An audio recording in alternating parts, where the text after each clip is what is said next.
I find that many attorneys kind of get stuck in the day-to-day grind of the client work and can never truly scale or at least struggle, right? So, how have you balanced working in the business versus working on the business? I remember going to my bank one day, and my bank is a big company, and they have billions of dollars in assets. And I was like, you know what? The president of the bank isn't the person that is the teller and counting the cash and all this. They are worth billions, and they're able to trust other people to carry out the work of their business. I was like, my business is not worth billions. So if they can have systems in place to be able to trust other people and empower them, so can I. You can build a team that not only can do it as well as you, in some cases can do it better than you, because they're able to solely focus on that. If you're an attorney in the pursuit of a successful law practice, fulfilling career, and the life of your dreams, this podcast has it all. Behind the Bench gives you great tools to overcome the unique challenges you face every day as a law firm owner. Welcome to Behind the Bench podcast with your host, Josh Konigsberg, author, partner, and co-founder of Law Firm Marketing Pros and lifelong entrepreneur. Welcome to another captivating episode of Behind the Bench podcast. This is your host, Josh Konigsberg, and as many of you know, I'm a digital marketing expert specializing in helping lawyers generate more qualified leads online and thus enhance their law firm revenues. Join us as we explore the fascinating realm of law, featuring insightful discussions, seasoned lawyers, legal experts, and industry leaders. Special thank you to our sponsor, Law Firm Marketing Pros. They get you more leads, more clients, and more profits. Hey, Josh Konigsberg here with another exciting episode of Behind the Bench podcast. Super excited for my guest today, attorney Audrey Chisholm, and she is the founder of the Chisholm Law Firm, which has successfully handled thousands of clients. You are a nonprofit 501c3 specialist. I can say specialist. You can't.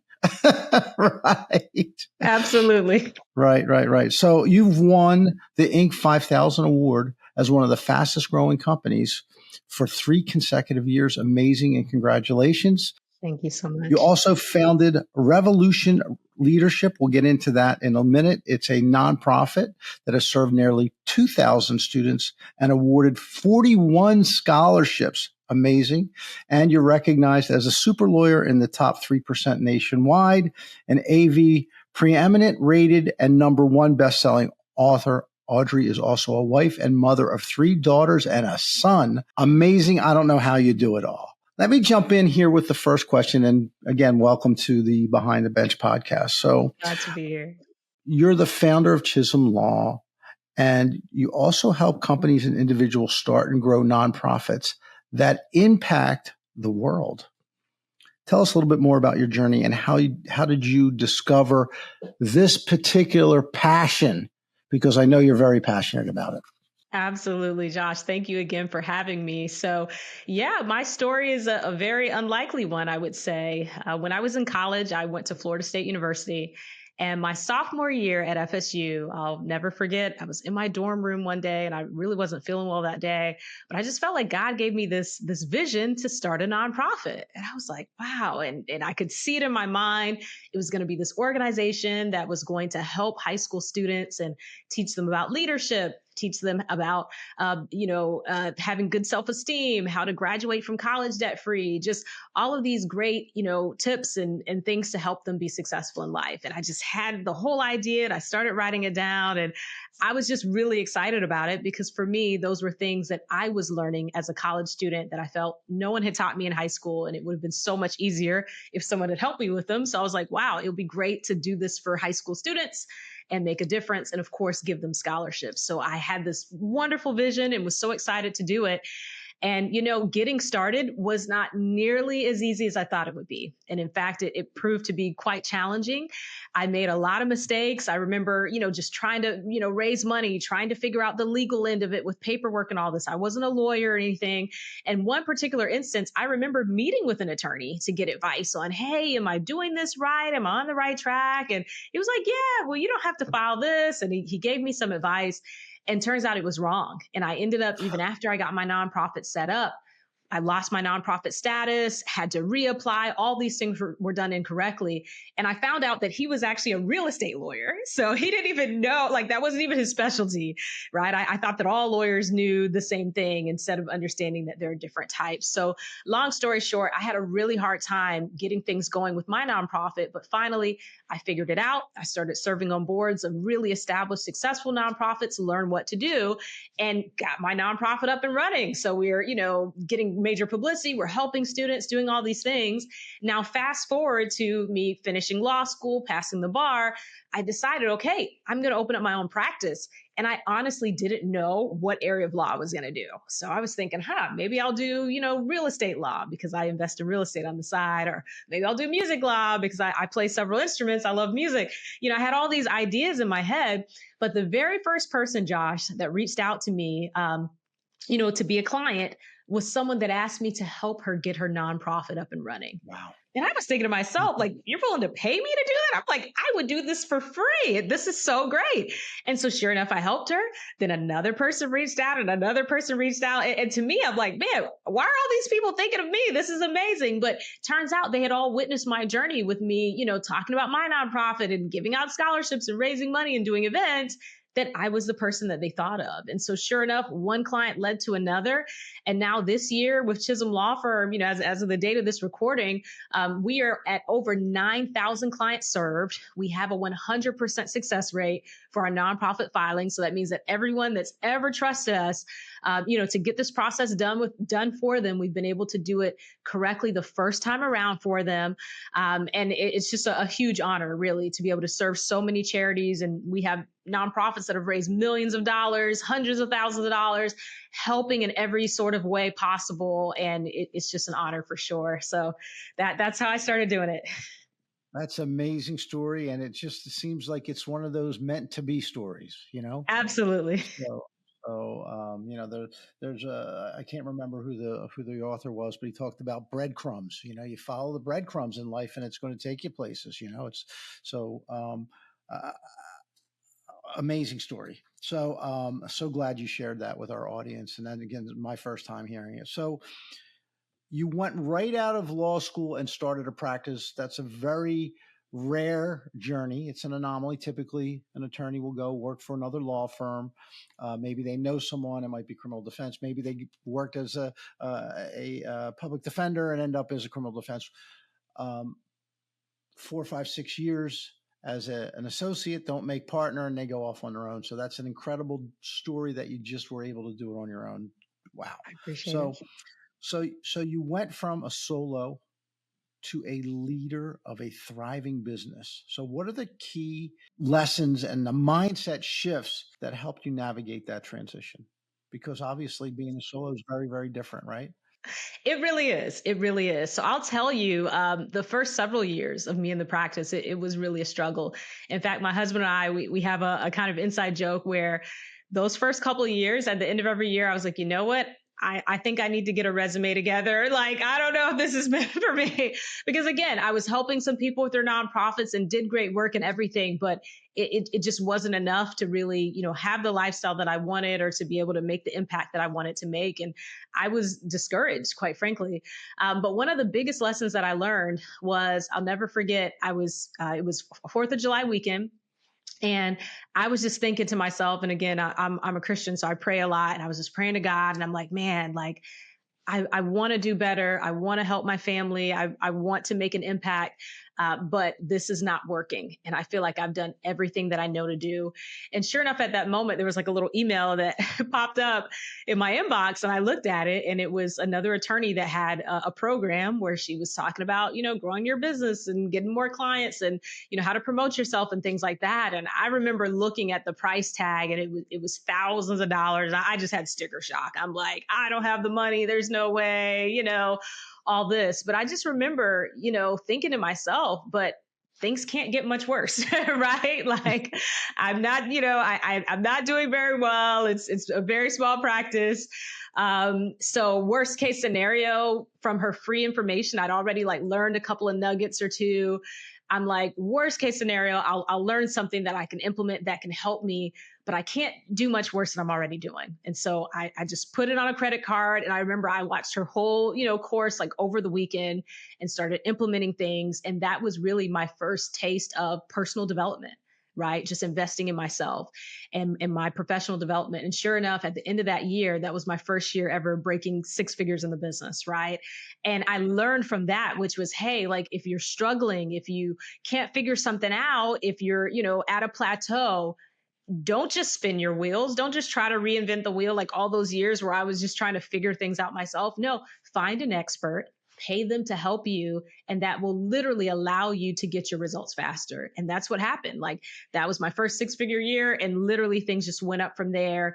And I continued doing the same thing, which was finding experts, finding other people that could, be subject matter experts to help me in different areas of the business so that I could learn all those things that you need to know to be able to run, a multi-million-dollar company responsibly and with good results. Amazing. And we all need mentors, and they're out there as well. So it's not just necessarily paid, but we all need mentors, right? Absolutely. So no, as I like to say, none of us are getting through this alone, right? Come on, that's it. That's it for sure. So I find that many attorneys kind of get stuck in the day-to-day grind of the client work and can never truly scale, or at least struggle, right? So, how have you balanced working in the business versus working on the business to achieve the real growth? And what would you say to lawyers who are feeling overwhelmed by the daily grind?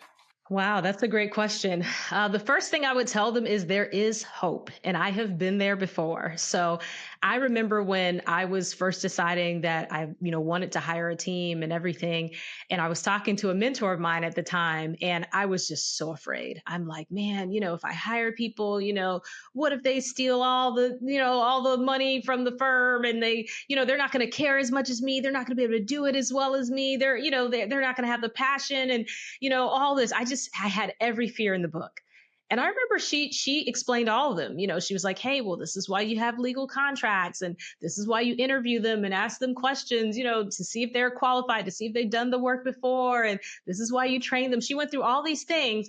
But then finally, she just told me, she's like, Audrey, but once you've done all that, you're just going to have a little faith, And I remember being like, okay, I've got to make the leap. And I was there just thinking that there is no one, the complexity of nonprofit work, you've got to manage the IRS. There are all these different regulations and everything. People don't even realize just for different nonprofits, there are rules, right? If you're starting a church, there's a certain set of criteria versus a hospital, and there are different, regulations and addendum and things you have to do. I mean, it's very nuanced. And I couldn't fathom that there would be someone else that could care as much as me and keep our success rate going and everything. But all of those are what we call limiting beliefs. They're just not true. And I remember going to my bank one day, and my bank is a big company, and they have billions of dollars in assets. And I was like, you know what? The president of the bank isn't the person that is the teller and, counting the cash and all this. They are worth billions, and they're able to trust other people to carry out the work of their business. I was like, my business is not worth billions, So if they can have systems in place to be able to trust other people and empower them, so can I. And from there, it was just education and educating myself on how to be a good manager, how to train people well, how to be a good leader, et cetera. But when you do those things, I'm telling you, you can build a team that not only can do it as well as you, in some cases can do it better than you, because they're able to solely focus on that. Whereas when you're wearing all the hats, you can't give it the full dedication, or focus that you'd like. So I would say if it's something that you struggle with, there are a lot of really good books out there. A book called Second in Command by Cameron Herold really helped me with that as well. But find, that person, start to delegate slowly, trust but verify, right? And then continue to trust them, continue to offload those things so that you can operate in your superpower as the leader of the organization, driving the strategy and the vision. And you have a team that's just as passionate as you, that's living out those core values and just executing well to help you to reach the people that need what you have to offer. Amazing. I'm loving this whole conversation. So I said earlier, none of us are getting through this alone. Conversely, none of us are getting it done alone. Right? Oh, absolutely. So can you describe, I've been there, and many people listening have, some haven't. We go through this meteoric growth phase, and then we get kind of stuck at a plateau, For right? sure. And it's normal. It's part of the business process. Can you describe to the audience a time when you hit that obstacle and what you did to adapt and overcome? Yeah, that's a really great question. So, for sure, when you're growing, you're learning a lot and a lot is happening, et cetera, and you can definitely, plateau. I can remember a time where, our firm, we had, hit like several billion a year, what have you, and things just stopped. And so it's like it was almost like repeating the same month over and over again. And I remember talking to my business coach about it, and he told me something that I thought was so wise. He just said, "Audrey, what are you reading?" And I was like, what am I reading? Interesting. And I reflected back to when I was first trying to grow the business. And I remember I was reading every book that I could put my hands on, how to make $1 million, how to have $1 million practice, how to, like whatever it was, I had my hands on it, just trying to learn and read and absorb. And I remember the hundreds of books that I had read in transforming my life to be, a business owner and able to really have a larger organization. But then I was like, you know what?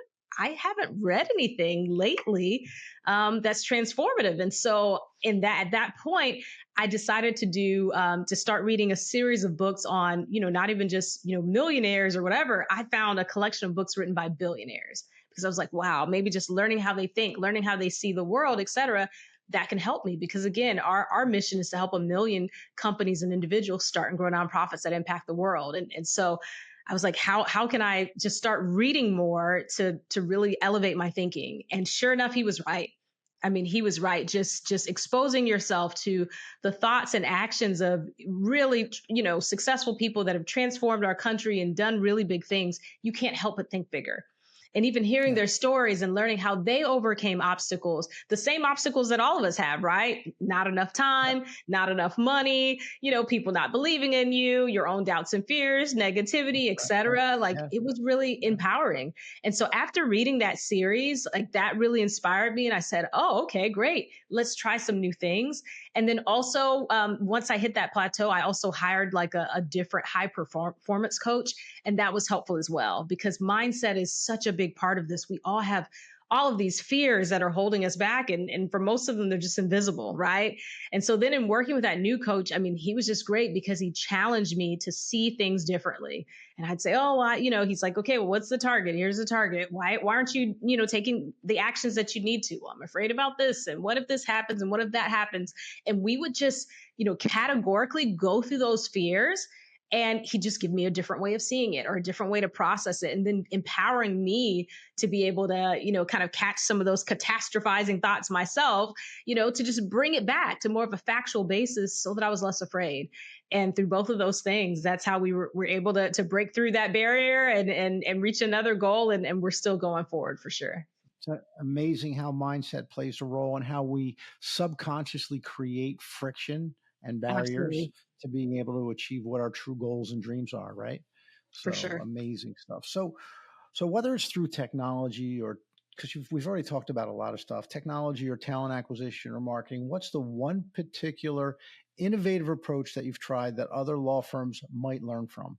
Oh, that's great. Wow. Well, probably one of my favorite things that we've done is our customer journey. Okay. So for a lot of people, maybe working with a law firm, et cetera, you feel unsure, you're not sure of the process, you're not really sure what's going to happen next. But since we've helped so many different nonprofits, we were able to use the data that we have to identify the most common questions, the most common fears, the things that they're going to run into, et cetera. And we've curated this like custom customer journey, which is something we're really proud of. So when you sign on with the law firm and everything, you're getting, just information and communication and even videos and everything from our portal and the entire experience that is really customized to your journey and what it is you need for your specific nonprofit. And it's so great that a lot of our clients are like, man, like I had that question after the initial meeting with the attorney. And then you guys just sent me something on it and it answered that question. I was like, oh, wow,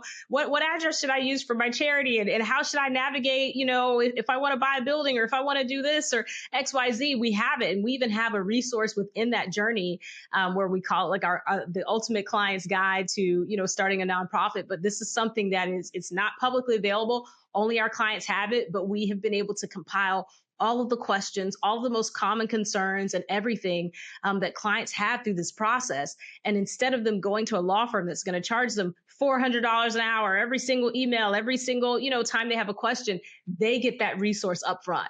So they're able to just look through and be like, oh, wow, this is how, okay, this is what I need to do to hire people. If I want to operate in different states, if I want to do this type of fundraiser, like it's just an invaluable guide with thousands of dollars worth of, resources and information that they just have at their fingertips without having to pay anything extra or have more meetings, et cetera, to get it. So those are just some of the things that we've done that are pretty innovative in our space and that our clients really, really appreciate. It's so funny. It's not something that a law firm owner would really think about that they would need. But as I think about my relationships with a variety of types of law that we deal with, that I think everybody should benefit from having something like that. It would make the potential customer knowing that they have something to see. Now you're waiting until they become a client, but think about it as a competitive differentiator of, hey, let me tell you what's going to happen before you even engage with us, so you understand how much we care about you. Right? Absolutely. And by the way, we've recently done that at Law Firm Marketing Pros. So love it. Yeah. Hey, listeners, this is Josh Konigsberg with a quick and exciting announcement. Our podcast is evolving. We're entering a new era, shifting our focus specifically to aggressive growth-minded attorneys, or as we call them, AGM attorneys. Starting soon, the Behind the Bench podcast will officially become the AGM Attorney Podcast. Why the change? It's simple. We're doubling down on practical, actionable strategies tailored specifically for attorneys who see their law firms as growing businesses. AGM attorneys are proactive. They're committed to attracting better clients, mastering their digital marketing, and growing their firms faster and smarter. If that sounds like you or the attorney you aspire to become, stay tuned for more details and get ready to accelerate your growth with the AGM Attorney Podcast. Now let's get back to the episode. Let's switch over to team building very quickly here. What key qualities do you look for when hiring new lawyers to join a firm? Oh, that is a great question. So for us, everything goes back to our core values. So our core values are that we're passionate, we're efficient, and we're results driven. Okay. And so we're looking for someone who, first of all, is passionate. And from the interview process to the materials that you get, et cetera, we are always telling applicants, listen, if you are not passionate and excited about helping people, start and grow nonprofits that impact the world, if you don't truly believe that, establishing nonprofits and growing them and helping them thrive will be the key to our society and our world improving and fixing all the ills of our society, even over government and all these other institutions, if these aren't things that resonate with you, do not pass go and collect $200, as they say in Monopoly. Instead, this is not the opportunity for you. And we're always saying that because we get hundreds of applicants. Like anytime we have a job opportunity, because our company is 100% remote, it's family friendly, super competitive salaries, you're doing great work, it's not adversarial, so you feel good and have purpose at work, we've got benefits, all these things. We get so many people that apply. And so we just have to put it out there that if this isn't something that resonates with you, then we're not the right place. And we ask about that in all the, the different interviews you go through and everything, making sure that there is a personal connection to our mission because we truly believe in it. So that's one piece. They've got to be passionate. And then efficient is our second core value, is that we're not the firm that is just going to, waste your time. I remember talking to this one attorney and I was telling him how we had a 100% success rate for our filings. And he looked at me and he said, well, I mean, if you get it right the first time for them, what are you going to charge them for later? And I was like, oh my goodness. Definitely not that first service. We're not charging them for that first service later. No, we're going to get that first service done for them correctly. Then they'll come back to us. Once we set up their nonprofit, we can help them get grants through our grant writer. And then once we've gotten them funding through the grant writer, they'll come back to us for our accountant to help them do their annual taxes, et cetera. Like, no, we're going to keep doing everything right the first time. But believe it or not, some people feel that way. So, for us, it's efficiency. We want to get it done for you the first time around, save you time, take the burden off of you. All this, let me figure out how to do a nonprofit and sit on, be on Google and AI and all this for hours and on YouTube trying to get all the answers together. No, professionals come to us knowing that we know what we're doing. We have that depth of knowledge and experience to be able to get it done for them the first time so they can save money and save time. And then the third thing that we look for, Josh, when we hire an attorney, as far as our core values, is results driven, right? That's it. To us, it is not a win to say, you know what, we tried our best, but the IRS said no. We tried our best trying to get this done for you, and it just didn't work out. No, we are results oriented. We want to get the win for you, which is the win is, whatever the goal is for that thing, getting everything approved, helping you make sure that you have our custom bylaws that prevent founders from being able to being wrongfully ousted from their organizations. You have that protection. You're able to, fundraise legally with our licensing and compliance services. I mean, our goal is to make sure that it's done, not just that we billed you for a bunch of hours. We tried our best. We wasted a bunch of time. And there's no results. So yeah, those are the characteristics that we're looking for in an attorney. And since our area of law is so specific, it's so niche, and even the way we do things is a model that I've developed myself. We know we're going to have to train them and teach them in our system, in our process, and our methodology so they can be the best in the industry. So we're not so much as concerned about that, but as long as the core values line up, then that can potentially be a good candidate for sure. Wonderful. Great stuff. This is a great segue into your client relationship management. By the way, love the core values. Okay. So appreciate it. You serve a diverse group of clients. So from nonprofit founders to entertainment industry professionals. So what are your top tips for fostering strong client relationships and delivering exceptional client service? Oh, that's a great question. So I think that a huge advantage that we have, Josh, is actually understanding our client, because we are a firm that was built for nonprofit founders by a nonprofit founder. That's the biggest advantage that we have. I mean, most people, even if they do nonprofit law, this is something, a practice area that they added on to their criminal law practice, and they're doing employment law and divorces and immigration. Oh yeah, let's just try to file some base level nonprofit paperwork as a way to, bring in some more money or something, or they're doing it as their job. I joined this law firm and that just happens to be the department that they stuck me in. I'm filing these forms and it's just brainless for them. That's not us, right? It's easy for us to foster client relationships because this wasn't, birthed out of just a way to get money. No, this was birthed out of, my passion and care for the nonprofit community. I know our client because I am our client. I'm a nonprofit founder. It's funny, just this month, my nonprofit, we're going to have our annual conference. It's at University of Central Florida. We're giving out 6 college scholarships. Hundreds of kids are going to be there. I mean, that's my passion, right? So having gone through every single step that they've been through, I've been through the feeling of having your paperwork, denied. Well, not even denied, your status revoked by the IRS. I know that feeling, the embarrassment of realizing that all these people that donated to you, now you're going to have to reach out to them and tell them, you can't write that off. You got to amend your taxes, XYZ. We messed up. We made a mistake. Like I know that feeling, right? And so we know all of the pitfalls through the process. So we're able to help them avoid it and curate an experience that allows them to miss out on that. And by the way, with our clients, if they ever do lose their nonprofit status, we've built into our process that we actually petition the IRS for retroactive exemption. So once we reapply and get them reinstated, we then ask the IRS to backdate it so they don't have to have that embarrassing experience of going back to everyone and telling them to amend their taxes and losing those donors for future opportunities. Right. So that's probably one of the best ways that we've been able to do it is by being having at the helm of this entire company someone that understands the client, because I am a nonprofit founder first, for sure. Had to be such a punch in the gut, as I call it, when that happened, huh?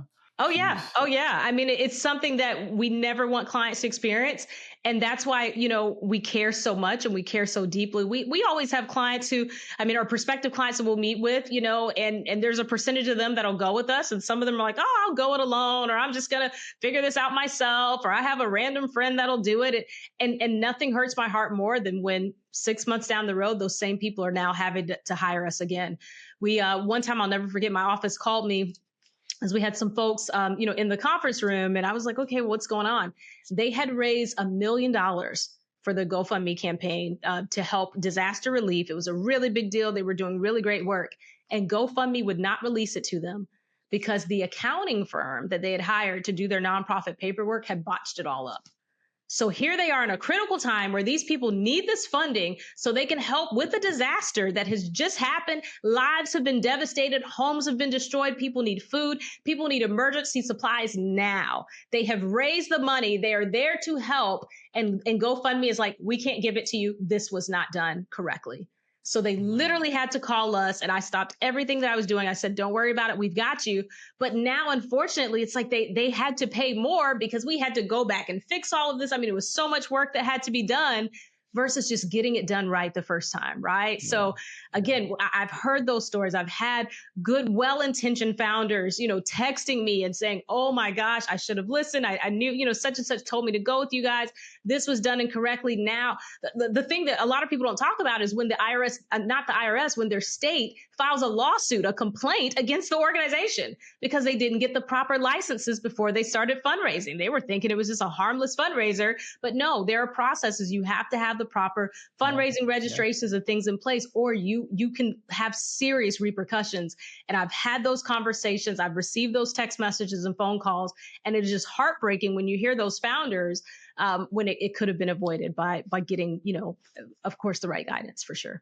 What I'm really hearing you say is because you've been through it, you have a deeper level of empathy than someone who has not. And that's something I constantly preach here for our team is please put yourself in the seat of one of these attorneys, one of our clients who is investing their hard-earned money to get results through our fulfillment process. Let's communicate with them. Let's do the things that we need to do to keep them happy, right? Because it takes empathy. I actually brought someone in to do empathy training for my entire team, which is, I don't want to go down that rabbit hole, but so good, right? So incredible. Good. Incredible. It makes a huge difference. Again, that's why you all are as successful as you are. And I mean, I refer clients to you happily without reservation because of that reason, because a lot of people that are doing their jobs, it's almost like when you go to certain fast food restaurants and you go and you place your order. There's one in particular that my kids love to go to. They like to get the toy and everything from the meal. But I know every time I go there, I'm going to get that meal back and something's going to be missing. The kid that didn't want the barbecue sauce is going to have the barbecue sauce on it. The kid that didn't want cheese is still going to have cheese on it. They forgot the drink. They forgot whatever. Like there's always going to be something done wrong because again, to them, it's just a job. It's just I'm going through the motions and I just want my check and I want to leave. That's totally different from when you go somewhere where someone can relate and they care. You go to that restaurant and they're like, they're seeing my kids and they're like, oh yeah, actually, let me cut up the sandwich for you. Actually, you know what? I bet you don't want barbecue sauce on yours. I'll put it on the side just in case. Like it's just that attention to detail and them being able to anticipate those needs and know what's coming up next and know the questions that you should be asking before you even know to ask them. That's the level of service. And that only comes when someone actually gets it and they care about this. It's not just a paycheck to them. We want nonprofits to win. So we're going to do whatever it takes to go to bat for them, to be creative, to find innovative solutions, to warn them about the things that they need to do, to give them the opportunities to protect themselves so they can avoid embarrassment and avoid losing their reputation because it actually matters to us for sure. Great stuff. So before I ask this next question, just a little disclaimer. So Audrey is not one of our clients. We don't work together. We met a long time ago. Law Firm Marketing Pros does not work with nonprofits, but we've just struck up a wonderful friendship and relationship. So This next question is about marketing. Great. So what marketing approaches have you found most effective in promoting law firm services for nonprofit? Wow, that's so great. I was just going to say every firm is different. So everyone, needs to do something different for them. Probably our favorite way to market is our book. So this is my best-selling book. It's called Start a 501c3 Nonprofit That Doesn't Ruin Your Life. And the subtitle is How to Legally Structure Your Nonprofit to Avoid IRS Trouble, Lawsuits, Financial Scandals, and more.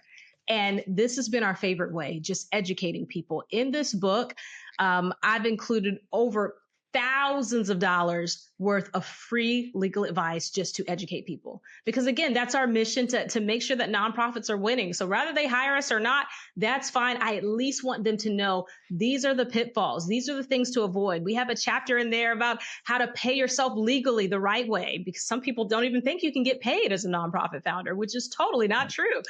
We talk about, all the most common ways that nonprofits get in trouble, how to properly accept donations, how to, just everything. It's such a good resource. And that's been our favorite way, just literally spreading the word, letting people know about it. So that way they can educate themselves, learn about the process. And hey, if they choose to work with us, that's great. But even if not, they'll know what to look for. They'll know the right questions to ask to be able to avoid some of those pitfalls that we talked about. So by far, that's my favorite way, to market and promote our practice is just by, sharing the book.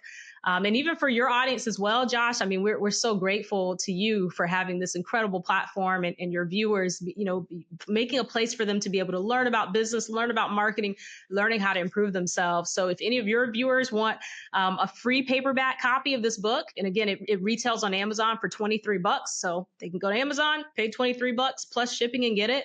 But because they're your viewer, if they go to startyournonprofit.com, we have some copies available for them free of charge. The paperback copy, we'll ship it right to them in the mail. All they do is cover shipping, and we will put that in the mail to them free of charge, just as a thank you for this opportunity, for sure. Well, thank you. I appreciate that.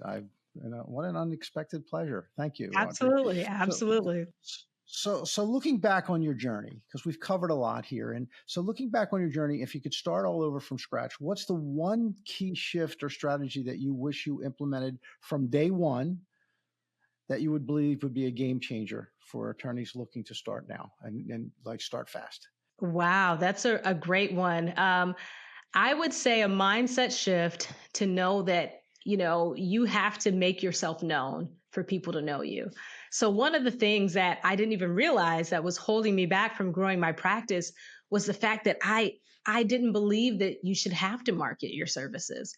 I honestly felt, I was like, man, I live and breathe nonprofits. I have, studied everything about them. I've been on the board, served on the board of some of the largest organizations. I know best practices. I stay on top of the laws. I'm really good at what they do, at what I do. People should just know that. They should just know my passion. They should just know how good I am at this, how deeply I care about it and how committed I am to their success. They should just know that. And that was something I genuinely believed. So as a result, though, unfortunately, that's not the world that we live in. People won't know anything unless you're willing to tell them, unless you're willing to tell your story, unless you're willing to put yourself out there, whether it's social media, speaking engagements, networking, referrals. I mean, you name it, you've got to be willing to make yourself known. And so that would be the biggest difference that I wish young Audrey, I would have told her. But once I learned that, it was totally different. Now, if anyone follows me on social media, I just have free videos. I'm just sharing tips. Hey, how to start your nonprofit, how to raise money, what to avoid. I mean, completely for free, just educating, giving information to help people. And I'm not afraid to get the story out. Writing this book was also another example of just getting my story out, sharing my journey, sharing the embarrassment of, losing our tax exempt status and what that, what happened and how people can avoid it. I mean, that's it. Just sharing your story and yourself, because again, people won't know unless you tell them. So that would be one nugget for sure that I'd want to share with young Audrey. Awesome. Okay. So last question before we jump into our lightning round. So incredible story, incredible journey. So what final nuggets of wisdom can you impart on an aggressive, growth-minded attorney that's looking to build a lasting legacy? Absolutely. Yeah. So many. So I'll share a couple of my best tips. The first one is not being afraid to invest in yourself. So there's an author, John C. Maxwell. He has a book called The 21 Irrefutable Laws of Leadership. And I read this book, and he talks about something called the law of the lid. And paraphrasing that law, it basically says that your organization will never grow beyond the capacity of its leader. And so that doesn't mean that the leader has to be doing every job and doing everything in the business. No, but the leader does have to have the mindset of someone that can handle more employees, that can handle more clients, that can handle the pressure of growing a bigger organization, the financial management, all the other aspects. As a leader, it starts with you. You have to be willing to invest in your own personal development to become that leader. And so I know for me, when I first started out, I would look at business owners that had huge companies, and I just admired them. I'm like, man, but how did they know all the ways to, deal with people and build a team and all the financial things and all the marketing things? And, just how did they know all that? The reality of it is none of us are born knowing that. We don't learn that stuff in high school, and unless you had parents that were entrepreneurs. For many of us, I was the first lawyer in my family. It's not that you're born with that, but you care enough to invest in your personal development. So rather that is starting off with reading books on business and growth, then finding mentors. If you can find a mentor that will work with you, like Josh said, for free, that's great. For me, I had to hire a business coach. I didn't have anyone within my circle that had experienced the level of success, or had built the level of success that I wanted to. So I had to, pay and invest in coaches for that. But again, it turned out to be the best thing, because that investment in yourself is a drop in the bucket with what you'll be able to do with the knowledge that you obtain, that you can then use those skills for years and years to come, right? So that would be my biggest thing. Just don't be afraid to invest in yourself. It is not an expense. It is not I'm having to spend money on this conference or this book or this coach or invest in marketing or my team. No, it is something that will pay off many times over. It is well worth it. So that would be my best advice for sure. Love it. Love it. So we're going to move on to this is my favorite part of this. This is called the lightning round. This is where people get to know, like, and trust you more, because we all know that we like to do business with and make referrals to people we know, like, and trust. So I'm just going to ask you a question and just whatever comes to mind. Okay. Great. Let's do it. First question is, what never fails to make you laugh? Oh, my kids. Great. Best compliment you ever got? That I've grown my business responsibly. So good. What person that you would trade places with for a day? Ooh, Joe Lacob, the president and owner of the Golden State Warriors. Big basketball fan. Okay. What's your guilty pleasure? Ooh, I'd say watching episodes of Love is Blind. It's a reality TV show. Okay. All right. I probably know the answer, but I'll ask anyway. Biggest risk you ever took? Investing in myself, spending that money. Right. Okay. Worst piece of advice you ever got? Don't start your own law firm without working for someone first. What is the one thing that you wish you were better at dealing with? Ooh, something I wish I was better at dealing with. Okay. I would say disappointment. Yeah. Okay. There you go. What was your favorite childhood movie? Oh, Willy Wonka and the Chocolate Factory. Okay. Was that the first one or the second one? The first one, the original one. Yeah. Yeah. Okay. What's the one book that changed your life? Ooh, so many.